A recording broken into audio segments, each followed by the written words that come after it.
봅시다. 418페이지 제일 아래 보면, 아래쯤 보면 10장 21절로 29절 나옵니다. 흑암재앙이죠.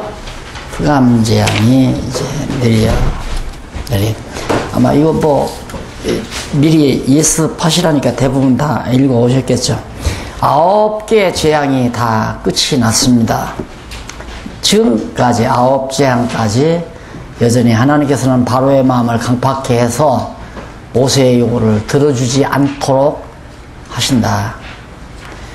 참, 처음에 이쪽 공부할 때는 이해가 안 가요. 하나님이 도대체 모세를 보내놓고는 또 뒤에 가서 바로의 마음을 강팍하게 또 해서 안 보내게 하고, 이제 성경 전체에 대한 윤곽을 딱 알고 나서 보니까, 아하, 이게 하나님께서 우리를 여호와로 알게 하기 위한 하나의 교육 방법이시구나.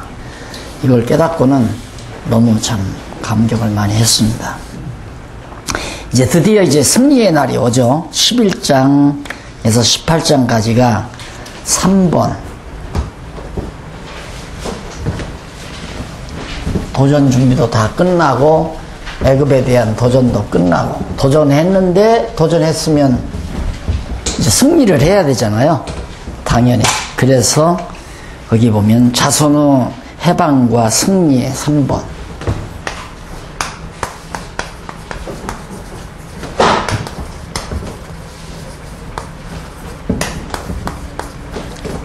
그 11장에서부터 18장까지.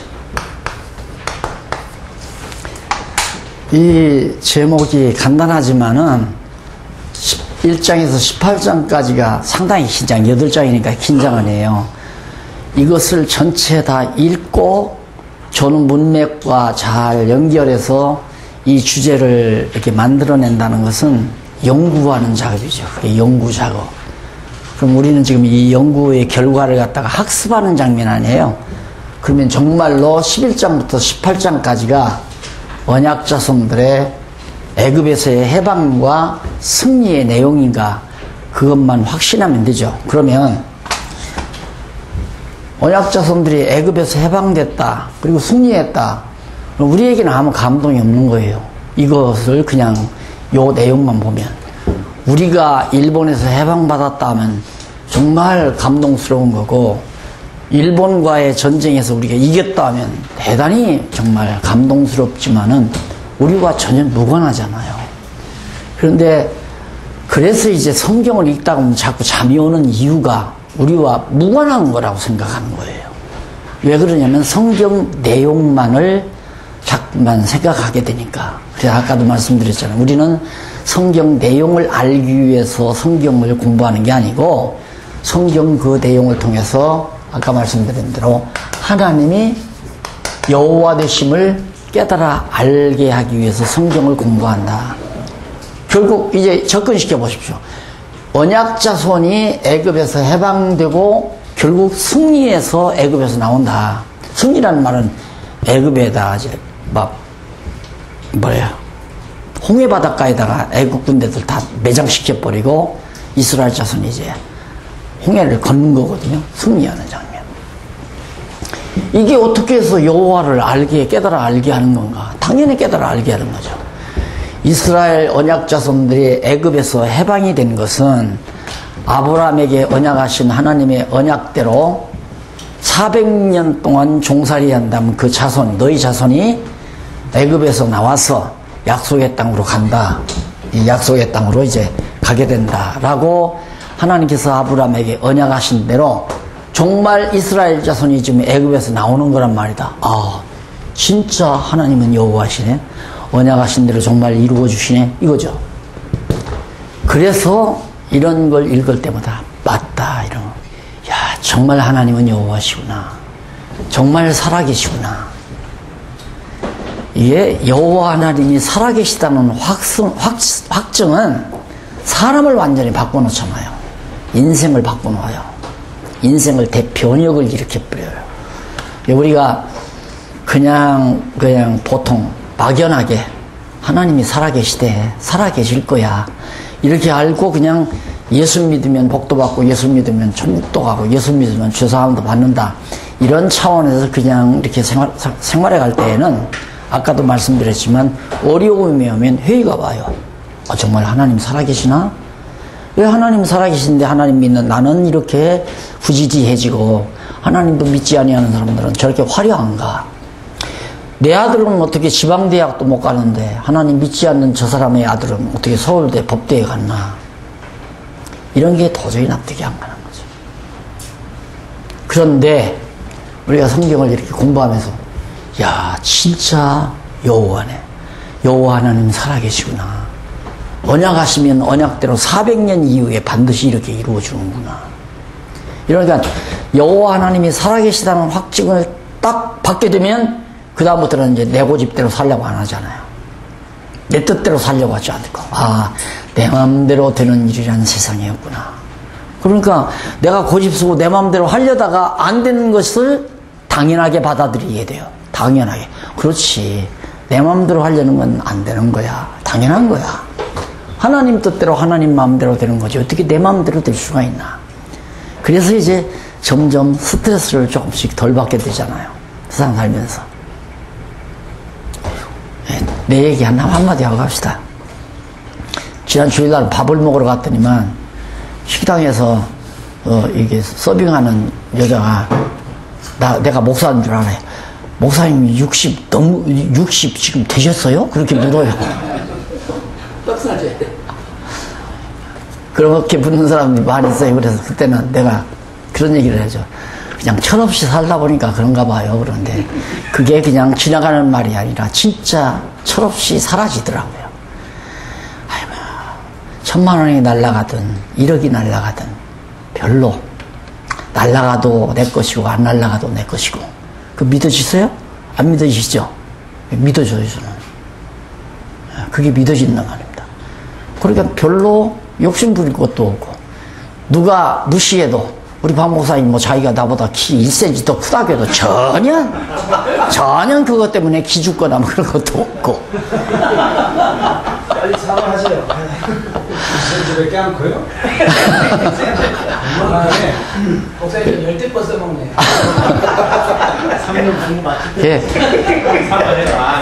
사실 철이 없어져 버려요. 애들이 철이 없으니까 스트레스를 잘 안 받잖아요. 이래도 웃고 저래도 웃고 애들 제젤되면서 하는 것처럼 성경을 좀 알고 보니까 진짜 인간의 철이 없어져 버리더라고요. 그러다 보니까 아무래도 스트레스를 덜 받게 되고, 그리고 뭐 늘 하는 일이라는 게 성경 보고 글 쓰고 성경 보고 또 연구하고 이런 일들이 내 주로 일이다 보니까 뭐 늙을 요소가 아무래도 적겠죠. 늙어져야 될 요소들이. 그래서 정말 성경에서 여호와를 안다는 것은, 내가 요즘에 이걸 누누이 강조해요. 제가 이걸 성경을 강의하다 보니까 어느 정도 지나면 무슨 현상이 나오냐면, 너보다 내가 더 안다. 너 어디서부터 배웠어? 박 목사님한테 몇 년 배웠어? 야, 나는 장안동 출신이야. 장안동 출신이라는 게 뭐냐, 개척할 때부터 나는 박 목사님 밑에서 배웠다 이거야. 그 다음에 이제 장안동 출신 다음에 어디 출신이냐면 이제 대치동 출신이다 나는. 아니 명동 출신이다. 장안동에서 개척하면서 한 1년 후인가 바로 명동 따 젊은이들이 강습소 만들어가지고 날들에 일주일에 한 번씩 나오라 해서 2시간씩 한 3년 강의한 적이 있거든요. 그것이 화근이 돼가지고 교계로부터 지탄을 받았죠, 제가. 그래서 뭐 장안동 출신이다, 명동 출신이다, 그 다음 난 대치동 출신이다. 에이, 그래 내가 당신보다 더 많이 한다 얘. 저건 아닌데. 그래서 요즘에는 그걸 자꾸 강조해요. 성경 알려고 성경을 공부한 게 아니라 이 존귀하신 분을 알기 위해서 성경을 본 거다. 성경 공부하고 정말 여호와만이 나의 다다. 나의 모든 주가 되신다. 여호와께서 나를 세우지 아니하시면 세워질 수도 없고, 집도 그렇고 가정도 그렇고 모든 만사가 여호와께서 집을 세우지 아니하시면 세우는 자의 수고가 헛되고, 성을 지키지 아니하시면 파수꾼의 경성함이 다 허사다. 오직 여호와. 이렇게 딱 뭉쳐지니까 내가 처음 결혼할 때 그랬죠. 처음에는 내가 성경을 깨달으면 머리 안에 이렇게 구슬이 남는다고 그랬어요. 구슬로 땡그랗게 남는다. 이 여호와 하나님 땡그랗게 구슬로 남는다고 그러거든요. 머리에. 만사가다. 그래서 범사의 여호와를 인정하게 되거든요. 범사의 나를 인정하라 그 말이거든요. 여호와를 인정하라. 망해도 여호와 인정하고 흥해도 여호와 인정하고. 욥이 그랬잖아요. 분명히 갈대아 사람들이 와서 양떼 다 잡아가고 아들 종들 다 붙들어 갔는데 욥은 주신 자도 여호와시요 가져가신 자도 여호와시요. 우리는 그렇게 얘기하죠. 주신 건 내가 주신 게 아니라 내가 벌어놨는데 누가 가져갔다? 갈대아 사람들이 가져갔다. 그게 요즘 뭐 역사 문제로 막 서로 네가 옳다 내가 옳다 역사 이게 논쟁 벌어지는 게 바로 그런 거예요. 내가 벌어놨는데 갈대아 놈들이 와서 다 가져갔다.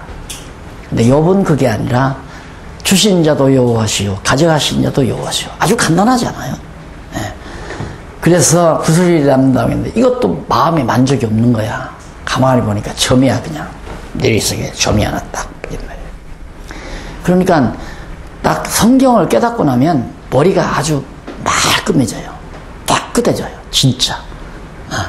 그래서 그걸 총명이라고 그러잖아요. 명철과 지혜와 명철과 총명. 깨끗하게 머리가. 그래서 이 머릿속에 조그만 맑은 깨끗한 총명한 머릿속에 명철한 머릿속에 잡티가 딱 들어가면 바로 들어와요. 바로 감각이 와요. 예를 들면 명철한 두뇌를 가지고 지금 오늘 평안하게 지나는데 갑자기 마음이 우울해지고 근심이 돌아온다. 근심이 느껴온다. 그럼 딱 그게 감이 오잖아요. 벌써 신호가. 왜 이러지? 순간 미운 사람이 생겼다거나 커피를 안 타주니까 아내에 대한 불만이 약간 생겼다거나 그러면 이제 여기 신호가 오는 거예요. 그래서 쉽게 정리를 하는 거죠. 그래서 마음을 지키게 해요. 그래서 마음을 지키라. 지킬 만한 것이 있을 때 내 마음을 지키라. 마음 지키는 게 두뇌가 지키는 거 아니에요. 왜 마음을 지켜야 하는지. 생명의 근원이 그 마음에서 나기 때문이다. 육신의 생명을 말하는 겁니다.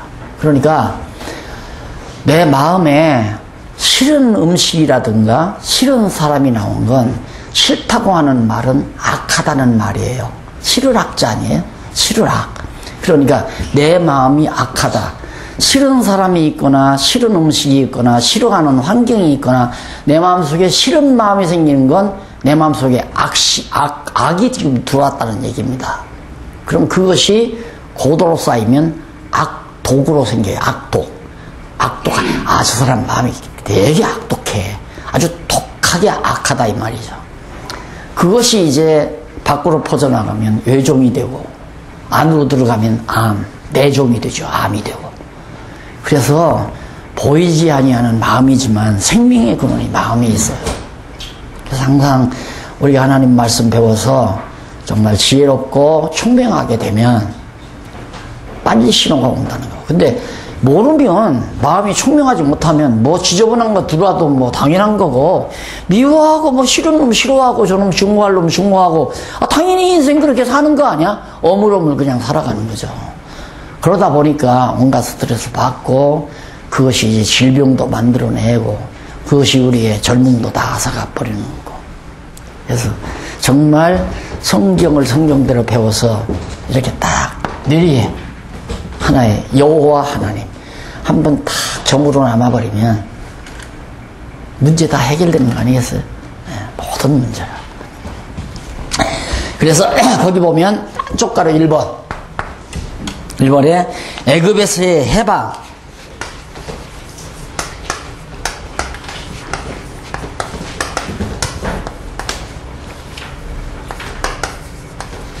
그러니까 이게 이제 11장에서 13장 아니에요.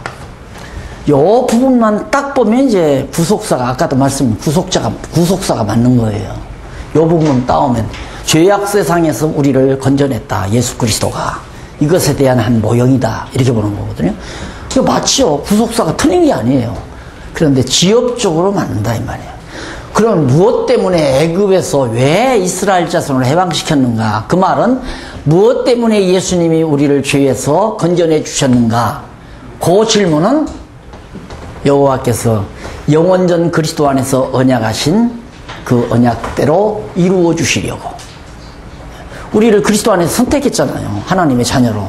그러니까 그렇게 먼저 선택해 놓고 우리 구원해 줄 것을 언약했다 이 말이에요. 예수님 보내서 구원해 줄 걸. 그럼 예수님 보내서 우리를 왜 구원해 줬는가?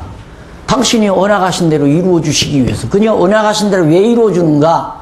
하나님 여호와이심을 깨달아 알고 경외케 하려고. 결국에는 여호와로 접근되잖아요. 그러니까 구원은 여호와 하나님을 깨달아가게 알기 위한 하나의 섭리 과정에서 한 부분 나타나는 현상인데, 이걸 하나의 신학 주제로 삼고 구속사적 신학으로 성경 전체를 뚫고 나가려니까 안 떨어진다 그 말이에요. 떨어질 수가 있어야죠. 부분적인 거죠.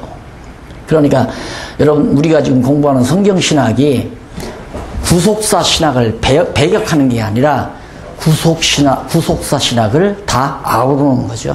다 안고 들어가는 거예요. 한 부분에 지나지 않는다 하는 얘기입니다. 또 언약 성취라고 하는 것도, 그것도 뭐 성경은 언약 성취로 되어 있다. 언약 성취하면 그냥 성경 신학이라고 그렇게 생각하면 그것도 착각이에요. 성경 신학은 언약 성취 섭리 과정을 통해서 하나님이 여호와이심을 깨달아 알고 그분을 경외하며 섬기게 하려고 하는 거. 결국은 여호와 계시다 이 말이에요. 여호와 계시. 여호와를 계시하려는 것이 성경의 가장 근본 목적이다. 그러니까 얼마나 성경이 쉬워요.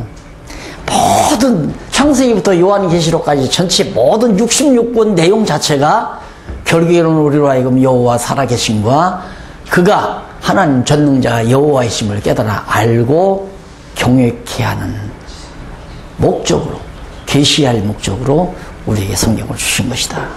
그 나머지는 전부 한 부분적인 사건에 불과한 것이다. 자, 넘어가서 양쪽 가로 1번.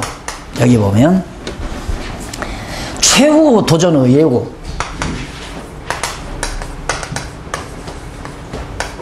도전의 예고. 11장에서 12장 20절까지. 최후도전이라 아까 9개 재앙까지 했잖아요. 이 최후도전이란 이제 10째 재앙으로 애굽을 향해서 도전하는 걸 말하는 거죠. 그래서 하나님께서 모세에게 최후로 애굽의 도전을 예고하는 그런 내용입니다. 내가 이제 애굽의 최후 도전을 내가 하겠다. 또 모세야 봐라. 그 말이죠. 그래서 4절로 8절 있죠. 423페이지 거기 보면 모세가 애굽 바로에게 마지막 재앙을 예고해 줍니다. 하나님께서 모세에게 알려줬기 때문에 모세가 가서 우리 여호와 하나님께서 당신에게 이제 마지막 재앙을 준단다. 그게 6월절 재앙입니다. 6월절 재앙. 피를 흘려서, 물론 그 피는 다 그리스도의 피에 대한 하나의 모형이죠. 우리가 그리스도의 피공로로 모든 재앙에서 벗어나고 구속을 얻는 것처럼 이스라엘 백성들이 양의 피를 문설주에 발라가지고 그것 때문에 10번째 재앙을 피하는 것처럼 우리들도 그리스도의 피공로가 아니었으면 정말 멸망해서 저주에서 또 재앙에서 우리가 구원받을 수가 없는 거, 그거에 대한 하나의 모형이죠. 그러니까 이것도 역시 이런 것도 다, 이런 모두가 다 우리가 늘 말하죠. 그리스도에 대한 예언, 구약 전체가 메시아 보내실 것에 대한 예언이다. 자손의 해방 승리도, 애굽에서의 해방도, 최후의 도전 예고도 모두가 다 예수 그리스도 메시아를 보내실 것을 언약하는 언약의 말씀이다. 이미 그건 다 기본적으로 깔고 우리가 지금 강의를 해나가잖아요. 그러니까 결국 이처럼 구약에서 언약하신 예수 그리스도가 오셨다는 것을 증거하는 것이 이제 신약 성경이다. 그런 얘기가 나오죠. 자, 그래서 우리가 성경을 공부할 때 관심을 어디다 두어야 되는가? 언제나 이 내용은 어떻게 여호와 살아계심과 여호와에 대한 증거가 되는가? 그걸 전후로 연결시켜서 해답을 얻고 넘어가시면 됩니다. 그래서 목사님들이 이 다음 교회에서 성도들에게 강의를 할 때에도 항상 목사님들이 우중에는 그 배경을 전제로 하고 부분을 강의하면서 그걸 정말 폭넓게 성도들에게 이렇게 가르쳐 줄 수가 있는 거죠. 안 그러면 그냥 지역적인 존재에 빠져버리게 되면 마치 성경이 죄에서 해방받아서 구원 얻는 게 다인 줄 알고 그걸 자꾸 강조하면서 정말 구속사 신학으로 빠져들어가 버리고 마는 거죠. 결국은 알려줘야 될 여호와는 전혀 알려주지 못하고 그냥 넘어가는 거예요.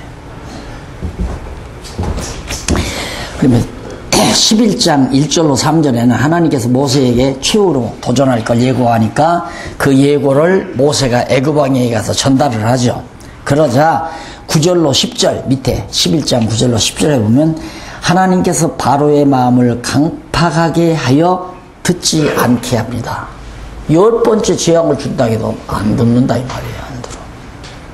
왜? 하나님께서 강팍하게 만들어버리니까. 우리가 전도를 해도 강팍한 사람 안 받잖아요. 그거 다 하나님이 안 받게 만드시는 거예요. 내가 잘못해서 안 받는 게 아니라. 그러니까 듣든지 안 듣든지 전하는 건 우리 책임 아니에요. 그리고 귀 있는 자만 예수님도 들으라고 했지 아무나 다 들으라는 게 아니거든요. 그러니까 하나님께서 듣고 구원 얻을 자에게는 듣는 귀를 주어서 듣고 깨닫게 하는 거죠. 그러나 들어서는 안 될 자, 아직 들을 때가 아닌 자, 더 죄악 세상에서 얼범을 위해 살아야 될 자는 안 듣게 만들어요. 강팍하게 만들어서 하나님 말씀 깨닫지 못하게 해가지고 죄된 세상에서 막 그렇게 살게 더 실현을 시키는 거죠. 다시 말해서 돼지우리 생활을 오래 하게 만든다 이 말입니다. 그래서 이제 깨닫게 하시려고. 안 그러면 불택자니까 못 깨닫게 하든가. 둘 중에 하나예요. 안 듣는 자는 불택자든가 안 그러면 아직 하나님 정하신 때가 안 됐든가. 둘 중에 하나가 목사님들이 전도를 해도 받아들이지 않는다. 저도 마찬가지죠. 제가 와서 이렇게 목사님들 강의를 해도 듣는 목사님들, 하나님께서 때가 되니까 목사님 귀를 열어서 같이 우리 소통하게 만드는구나. 그러지만 아까 잠시 우리 박 목사님이 그냥 괴로워가지고 그러는데 제 마음이 상하잖아요. 박 목사님 애써서 이렇게 하는데 안 오시려면 가만히 그냥 안 오지. 뭐 핑계 대면서. 그러니까 박 목사님은 속이 상하니까 그 얘기하는데 나도 같이 속이 상하잖아요. 예. 그런 것도 하나님이 안 듣게 하니까 아직 안 듣지 못하게 하니까 공연히 이제 그런 트집을 잡아서 안 듣는 거란 말입니다. 그러면 그 사람 버렸나? 아니죠. 좀 더 좀 한번 잘못된 것에 대해서 더 열심을 가져보도록 하나님께서 기간을 더 주는 거고 그분도 때가 되면 우리 여기 참 죄송해요 목사님 정경무 회장님 목사님 제가 10년만 먼저 만났으면 지금이 때예요. 지금이 목사님만 그러는 게 아니라 이 목사님은 뭐 더 말할 것도 없고 아니라 10년 전에만 내가 목사님을 만났으면 근데 내가 볼 때는 내가 10년 전에 목사님을 만났으면 목사님이 깨달았죠? 그럼 합동 측에서 내가 떴을 거예요. 이만교회운동 본부장 했으니까 나 내세웠을 당신이 그때 알았으면 나 총회장 한번 시켰을지도 몰라요. 교육부장을 시키든가. 하나님이 그렇게 하면 또 박용기자 주책 부리게 생겼으니까 나 더 납작으로 팍 납작콩 만들어 놓고 이제 겨우 때가 되니까 듣게 하는데 불만이 그렇게 많아요. 하나님 10년 늦게 하든 빨리 하든 그 왜 목사님이 그거 가지고 시비를 거냐고요.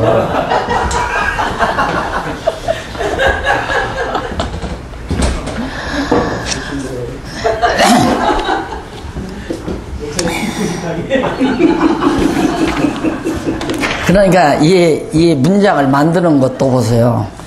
이게 얼마나 내가 일일이 다 내 손으로 컴퓨터를 한 거예요. 다 내 손으로. 그러니까 하나님께서 바로의 마음을 강팍하게 하여 거기가 개자 하나 들어갔죠? 피동사예요. 강팍하게 하여 듣지 않게 하심. 개자를 2번이나 넣었잖아요. 그래 하나님 주권이다 이 말이에요. 그러니까 문장 하나하나 속에도 완전히 하나님의 주권을 강하게 내세우는 문장으로 머리 많이 썼습니다. 그래도 머리가 아니었잖아요. 희지 않았지, 별로. 왜? 깨달으면서 하니까. 이게 안 깨달아가지고 막 괴로워하고 엉부림쳐서 벌써 머리 허옇죠. 근데 깨달으면 즐겁고 평안하고 확신이 오고 기쁘고 마음의 평강이 이루어지고. 그래서 목사님들 지금 맛을 보신 분은 아까 어느 목사님 그러더라고요. 목사님 이제 제가 제 눈에 보입니다. 그래서 눈 뜨셨구만요. 네. 하나님께서 눈으로 보게 하고 귀로 듣게 하고 그게 하나님이 하시는 일 아니에요. 그런 얘기 들으면 피곤이 싹 사라지죠. 그런 얘기 들으면. 이게 내가 지난번에도 했지만 어떻게 보면 목사님들은 이거 봐. 아주 열심히 공부를 하면서 정말 듣고 즐거워하시는 분들이 있기 때문에 피곤이 잘 사라지는 거예요. 이렇게 가서 이제 하면 저녁에 피곤하려다가도 저 지방 같은 데서 와요. 목사님 너무너무 행복해요. 이 말 들으면 목사님이 나 맛있는 음식 사준 것보다 더 좋다니까. 네.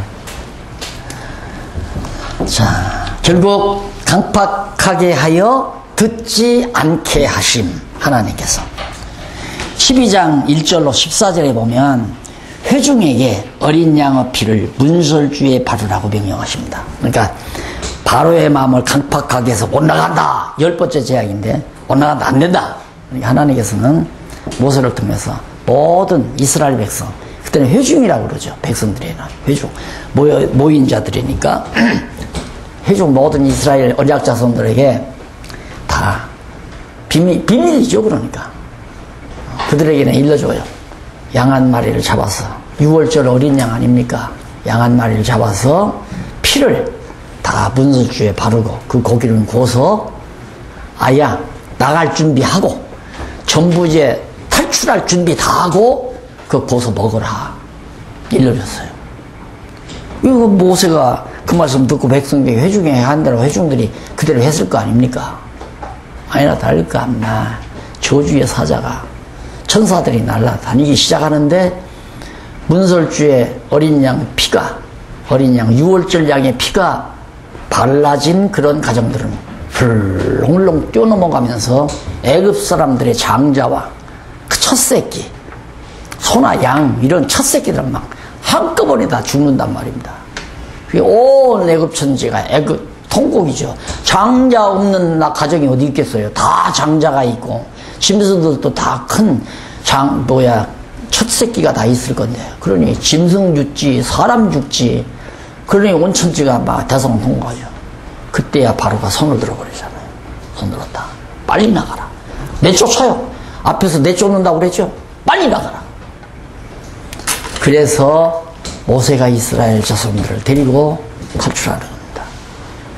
그러니까 우리는 모세의 승리 장면에 빠져들면 안 된다. 거듭 얘기입니다. 야, 해방받는다. 얼마나 좋았을까? 여기에 빠져들면 안 돼요. 어디에 빠져? 야, 정말 여호와는 살아계시다. 언약하신 대로 꼭 이루시는구나. 일로로 돌아가야 내 믿음이 커지잖아요. 내 머리가 맑아지기 시작하고 복잡한 게 다 사라지잖아요.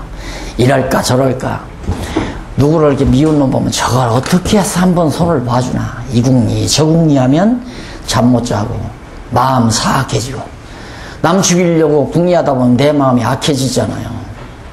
악해져도 좋을 건 뭐 있어요? 아까 말씀드렸죠? 악이 그게 차게 되면 악독으로 바뀐다고. 악독으로.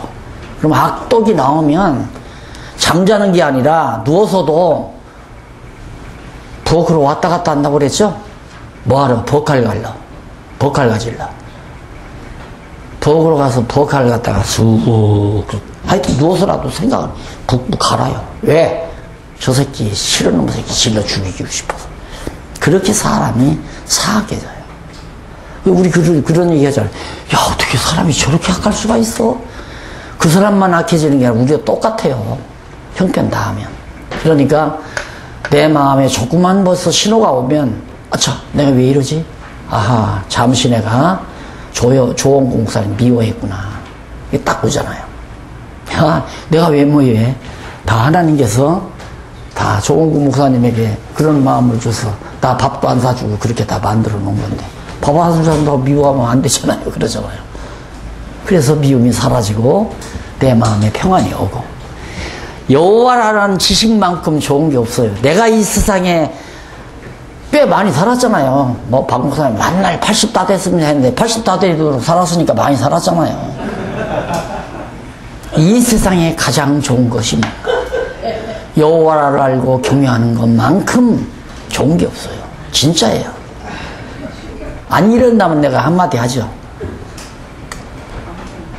이르지 않는다면 김여숙이보다 훨씬 좋아요.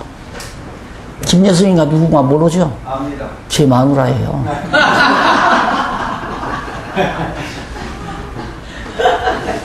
좋은 분하고 결혼하셨어요. 에? 좋은 분하고 결혼하셨다. 암만 좋은 분하고 결혼했을 때 알고 보니까 덜 좋더라니까. 여호와 하는 것보다 훨씬 덜 좋아.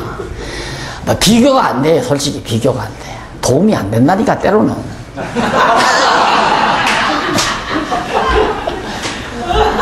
바빠 죽겠는데 날들어 커피 타 먹으라고 하면 도움이 안 되잖아요. 바쁘면 커피 한 잔 타다가 좀 줘야지. 쉽게 말하면. 시킨 사람 많아.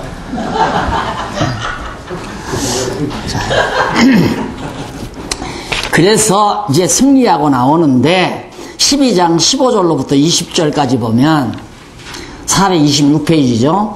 회중에게 7일 동안 무교절을 먹으라고 명령을 합니다. 이게 무교절이 결국에는 6월절이죠. 아까 설명한 6월절 절기를 지키라. 왜 지키라? 애굽 땅 종되었던 집에서 인도하여 내신 여호와 이 하나님 여호와를 잊어버리지 않게 하기 위해서. 율법이 다 그겁니다. 모든 율법이 다. 절기도 율법 아니에요? 월삭도 율법이고 계명도 율법이고 법도도 율법이고 규례도 율법이고 다 율법인데 모든 율법이 여호와 하나님이 잊어버리지 않고 기억하게 하려고. 그러니까 6월절 이 무교절은 누룩 없는 떡을 먹는 거죠. 일반적으로는 다 누룩을 넣어서 떡을 만들어 먹어요. 여기 전병이라고 여기 있잖아요. 유대인들 먹는 이게 우리나라 피자에 채소만 안 들어간 그런 게 이제 무교병인데 그 이스라엘에서 직접 사서 보냈더라고요. 그래서 이만큼 아마 전시실에 아마 있을 거예요. 근데 그건 그냥 밀가루만 저기를 안 넣고 누룩을 넣지 이스트를 넣지 않고 그냥 굽는 겁니다. 그러면 아이들이 그다음 이제 이스라엘 자손들이 이렇게 살 때 생활할 때 6월절이 돌아왔어요. 무교절이 돌아오니까 부모들은 아니까 그날은 누룩 없이 이제 전병을 만들 거 아닙니까? 그럼 큰아는 아이들이 아빠, 엄마 왜 오늘 오늘 그 전병은 이렇게 이스트가 안 들어갔어? 그러면 이제 그때 가르치는 거예요. 오늘 이렇게 누룩 없는 떡을 먹는 이유는 멧돼지 할아버지께서 할아버지 후손들이 애굽에 가서 400년 종살이 했단다. 근데 그 할아버지에게 400년 종살이 하면 다 여기서 끌어나와서 우리가 살고 있는 이 땅에 다시 돌아와가지고 이 땅 준다고 하나님 여호와께서 약속을 하셨는데 400년이 찼는데 바로왕이라고는 애굽 왕이 안 맞아가지고 막 재앙을 10가지나 내렸는데 마지막 재앙에서 이렇게 막 하나님께서 문설주에 피 바르라고 하고 떡에다가 누룩 넣지 말고 그냥 해서 먹으라. 무교병. 그래서 무교병을 먹게 되는 거다. 오늘이 바로 그날이란다. 역사를 배우잖아요. 그게 이스라엘 민족의 역사면서도 그게 성경이에요. 그러니까 신명기에 가보면 너희는 너희 자녀들에게 여호와 경외하기를 가르치라. 그러니까 교회가 어린 자녀들을 가르치는 건 첫째가 부모가 가르쳐야 돼요. 근데 우리 한국교회가 뭘 놓쳤느냐면 가정교회를 놓친 거예요. 나 그때만 해도 가정교회가 살았었어요. 그때는 또 그 생활 문화가 그럴 수밖에 없는 농경 문화니까 저녁 때 딱 되면 가족이 다 들었잖아요. 그리고 막 한 집에서 막 자녀들이 우글우글 다 같이 살고 아버지가 일터 마치고 딱 돌아오면 저녁상 딱 막 먹고 물려놓으면 저 어머니가 다 갖다 설거지하고 그러고 들으면 얘들아 건너오너라 가정예배 드리자 이거예요. 매일같이. 그럼 오늘은 아무개가 기도해라. 오늘은 어머님이 좀 기도해. 할머니 살아있다. 할머니 어머님께서 좀 기도 좀 하시죠. 이러면서 돌아가면서 기도시키고 아버지가 성경 펴놓고 하나하나 읽어주고 이제 건강하게 하나님께 기도드렸으니까 평안히 가서 자거라. 그런 환경에서 제가 자랐단 말입니다. 그러니까 오붓하게 자녀들이 다 신앙으로 크죠. 지금은 그게 아니잖아요. 야, 너 내 시험부잖아. 학원 가 너. 교회 학교 가라고 안 해요. 너는 오늘은 학원 가라. 학원 가서 시험 준비해라. 가정교회가 살아나지 않으니까. 그러니까 장로 된 사람도 자식들이 교회 안 나오는 사람이 부지기 쓰고 권사 된 사람도 자식들이 교회 안 나오는 사람이 부지기 쓰라. 그럼 자식 안 나오는 사람 장로 안 시키고 권사 안 시키면 시킬 사람이 없어 지금은 거의. 그러니 교회가 되겠어요. 그래서 빨리 이 가정교회도 회복이 돼야 되는데 이놈의 생활문화가 아들 시간 다르지 딸 시간 들어오는 시간이 다 각자 다르지 그거 다 맞춰서 하려면 아버지가 꼬박 12시 가까이까지 기다려야 돼. 기다려서 다 학원 갔다 오는 놈 뭐 피아노 학원 갔다 오는 놈 다 해서 아직 자지 마라. 12시에 예배 드릴 테니까 가정 예배 드릴 테니까 12시에 자지 마. 못 자게 해놓고 해야만이 되니까 못하는 거예요 지금. 그래서 이게 매일은 못하더라도 일주일에 한 번만이라도 토요일이나 언제 날짜 잡아서 가정에서 벌써 이거 딱 해서 가정 자녀들이 어려서부터 자녀들에게 이렇게 성경 가르쳐 놓으면요 평생 안 잊어버려요. 평생. 내가 해봤는데 안 잊어버려요. 그게 부모가 가르쳐야 제대로 되지. 교회학교 선생님이 맡겨놓으면 그 무슨 정성으로 아이들을 말 안 들으면 왜 말 안 듣냐고 난리나 치고 떠들고 난리 쳐도 무책임해요. 그냥 열심히 한다고 해도 말 듣나요 아이들이. 이거 갖고 놀고 놀다가 그러니까 조용하게 하려고 과자나 사서 주고 어디 데리고 나가서 춤이나 추게 하고 노래나 부르게 만들고 오락이나 즐기게 하고 그래가지고 교회가 되나요. 유대인들은 지금도 철저히 가정교육입니다. 그때 가서 보니까 어려서부터 막 철저하게 토라 창세기부터 신명기서까지 달달달달달달달 그거 외우게 만들어요 전부 다. 그러니까 저민족 정신이 유대인들의 저 정신이 지금도 그냥 아직도 변함없이 살아있잖아요. 그래서 정말 이 무교병 이거 먹고 이걸 6월절 지키라고 한 것이 여호와 하나님 잊어버리지 않고 여러분 출애굽기 이제 20장에 가면 율법을 주기 전에 그 주는 이유를 앞에서 말을 해요. 역시 마찬가지예요. 애굽 땅 종되었던 집에서 인도하여 내신 여호와 하나님을 기억하게 하기 위해서 율법을 주어요. 얘는 설명했죠?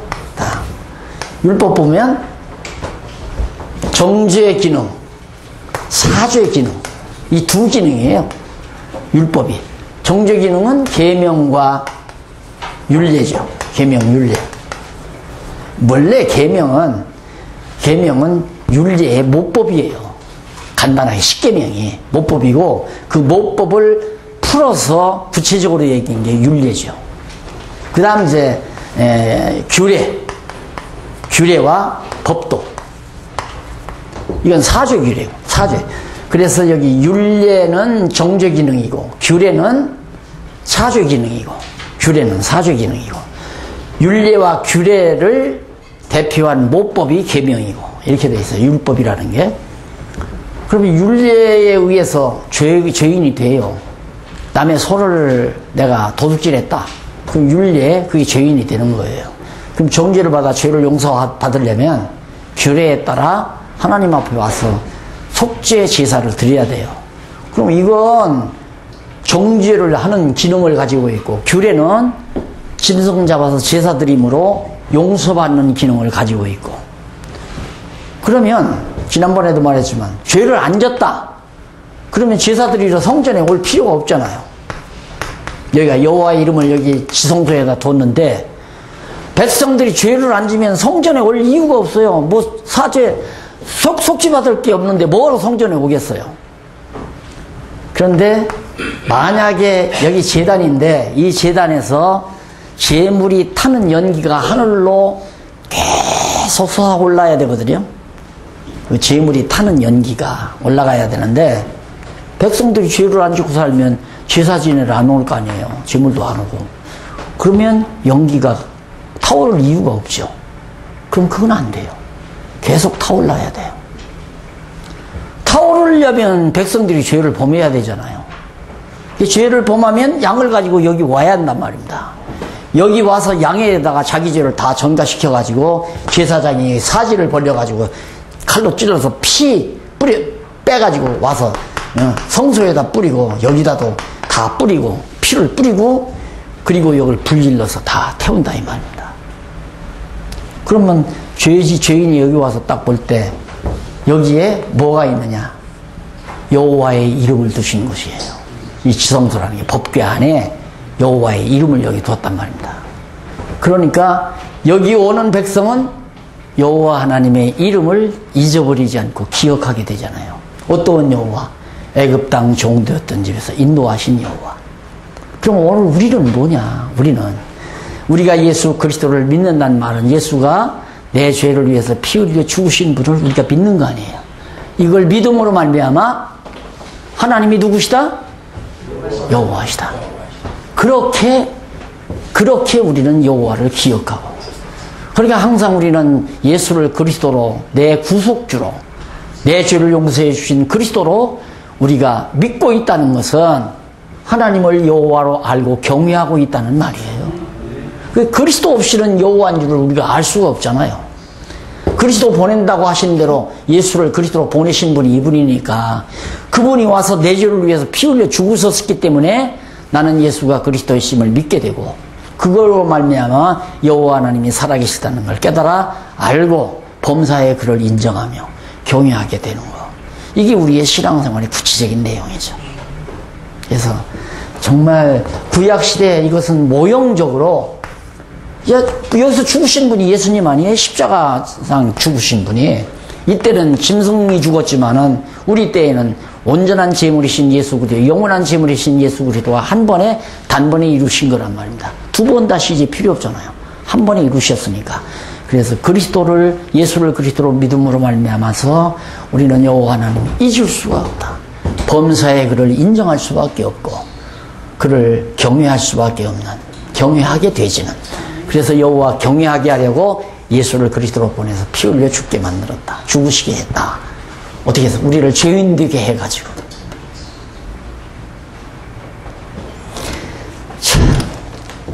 그 다음 최후 재앙과 해방입니다. 12장 21절로 51절에 보면 최후의 재앙이 내려요.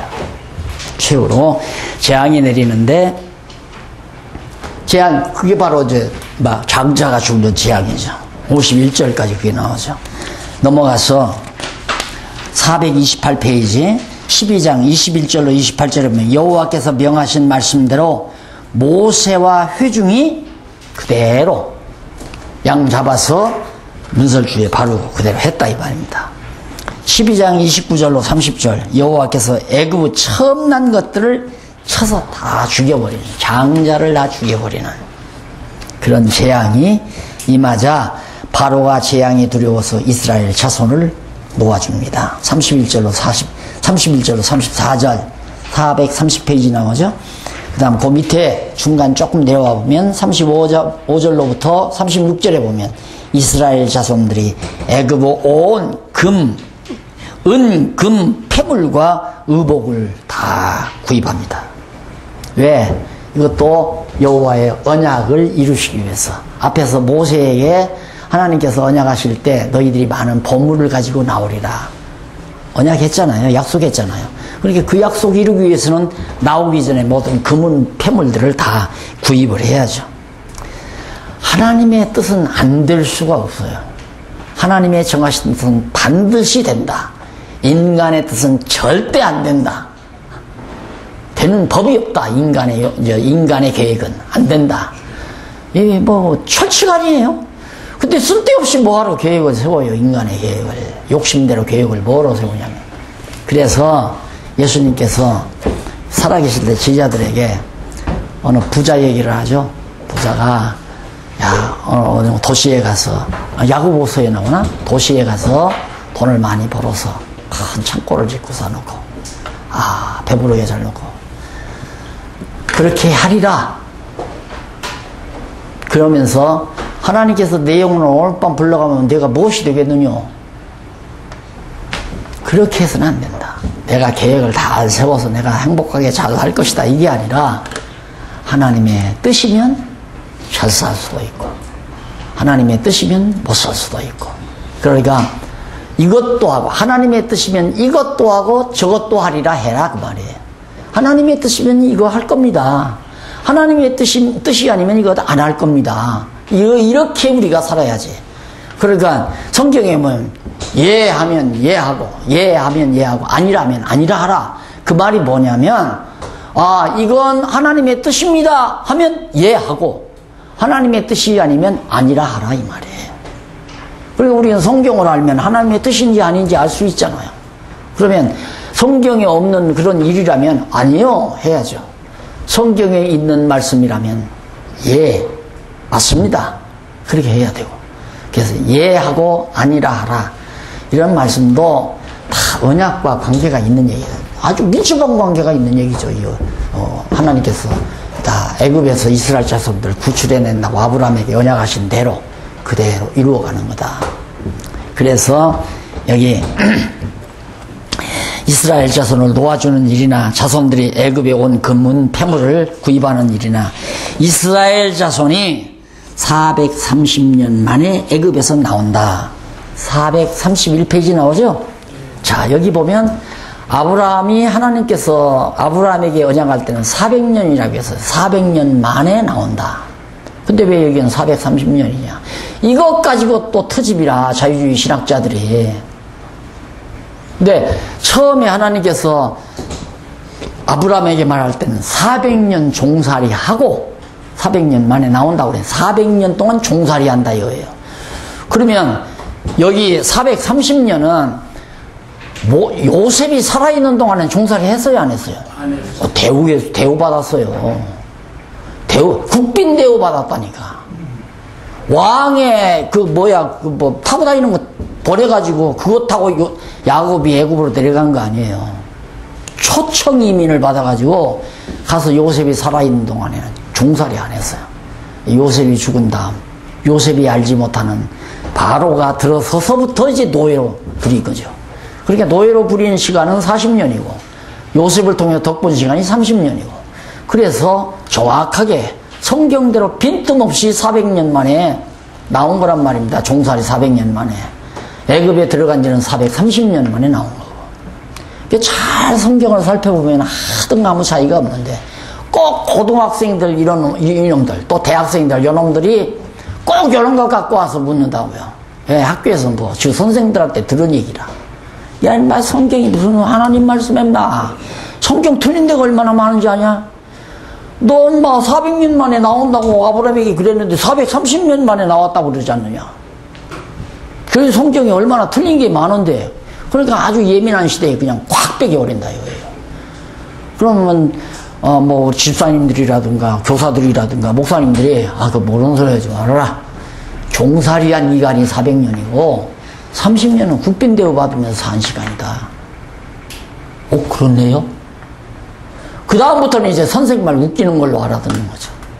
그래서 빨리 예민한 시대에 목사님들이 학생들, 젊은 사람들 하여튼 특별 시간 많이 가주셔야 될 것 같아요. 내가 볼 때는 빨리. 그래서 젊은이들을 살아 움직이게 하고 자녀들 일주일에 한 번이라도 모아서 직접 목사님들이 말씀을 깨닫고 목사님들이 직접 말씀을 지도해서 한국교회가 이거 계대가 이어지는 교회로 되어줘야지. 이렇게 나이들만 드신 분들만 남아있다가 다 세상 떠버리면 다 문 닫아 거는 거 아니겠어요? 12장 43절로 48절 여호와께서 모세에게 유월절 규례를 가르쳐줍니다. 아까 유월절 무교절이라고 그랬죠? 누룩 없는 떡 먹는 절기라서 무교절이라고. 유월절은 뛰어넘는다고 해서 유월절이라고. 그래서 유월절과 무교절은 같은 뜻이에요. 그러니까 이것을 정식으로 이제 절기로 하나님께서 명령하는 거예요. 그것도 역시 아까도 말했습니다. 여호와 하나님 잊어버리지 않게 하기 위해서. 모든 성경이 다 그래요. 창세기부터 요한계시록까지 이게 전부가 다 여호와 하나님 잊어버리지 않게. 얼마나 간단해요, 성경이. 그리고 12장 49절로 51절에 보면 회중이 하나님의 명령대로 행하여 애굽에서 쫙 나오게 됩니다.